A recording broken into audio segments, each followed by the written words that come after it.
Hey guys, and welcome to my channel. Today we have the CB300R. You all seen a video of this on my channel a few days ago, and obviously my Pulsar RS200 aka Maverick. Today we are going to examine reasons why the CB300R in its current avatar, which is the BS6, this is BS4, is better than the KTM Duke 390. Now we know the KTM Duke 390 is the performance king of the segment, but we want to see what are the some things that this does well that the KTM doesn't do that well, and why you should get this now that Honda is now making this in India. A lot of the components are made domestically, and maybe the price is a little more reasonable compared to what it was before.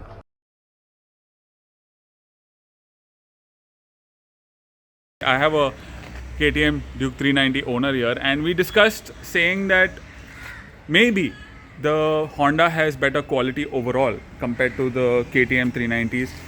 Now obviously quality again is a very sensitive matter, because you can own a Honda and thrash it around and it will be shit, but you can own a KTM and maintain it and then it will be good. But overall, generally what we seem to believe is that the Honda service network, the big wing service network, the way they handle the bikes. Yeah, the way they handle the bikes, the way they treat the bikes is better than what most of the KTM service centers would do. Now again, that stems from the fact is that KTM is selling so many more 390s than Honda is selling the CB300R. So it's easier to take care of a Honda according to the service center, if you look at it from the service center's point of view.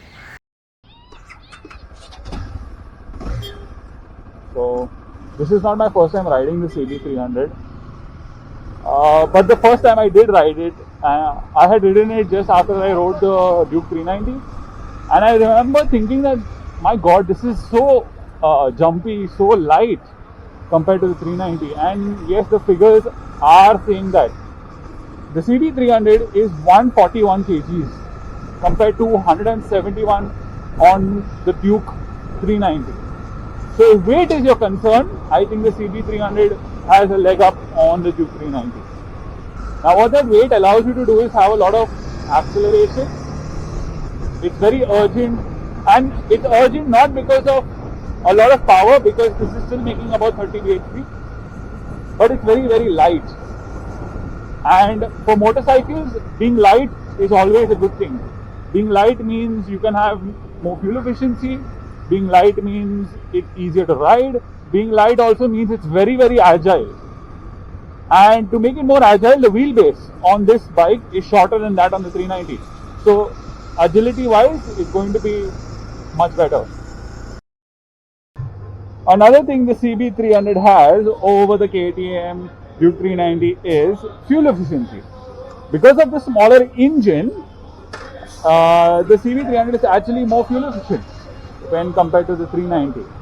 Now of course you can say, yeah, it depends on riding style, it depends on a lot of other factors, variables, but overall, if you take a clean 390, clean CB300, fill them up with the same pressures, if everything else remains the same, the CB300 will still return a better mileage. And of course that's courtesy having 90 cc less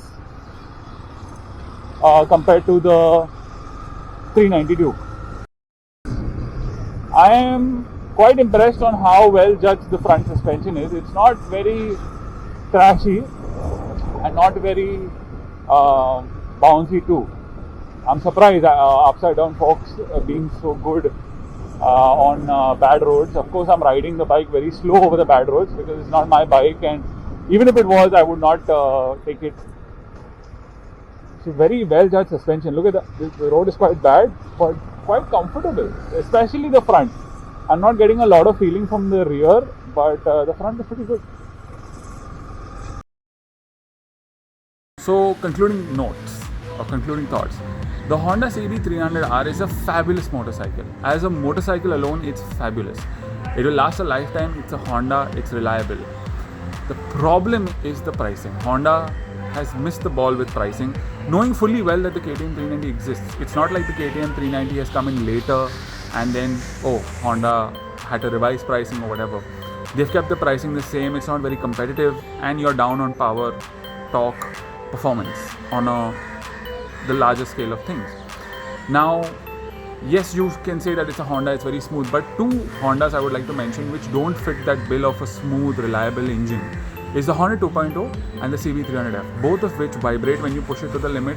They're not very refined, the suspension felt out of place, and this is not a Honda trait. You expect it from a KTM, you expect it from a Bajaj, but KTM and Bajaj in fact have become smoother over time. I mean, look at what the Pulsar 160 N160 is, sorry. It's so smooth, it's so refined that the reviewers don't even know what to say anymore because they don't expect a Bajaj to be that smooth. And therefore, I think that having a good motorcycle like the CB300R, it's amazing when you buy it and it will last very long, but buying it becomes a problem because of the price. Once you buy it, I think you'll have no problems, but buying it because of the pricing and knowing that there are such good motorcycles in that price bracket, it's a little tough to convince yourself and convince people that this is a better motorcycle than that.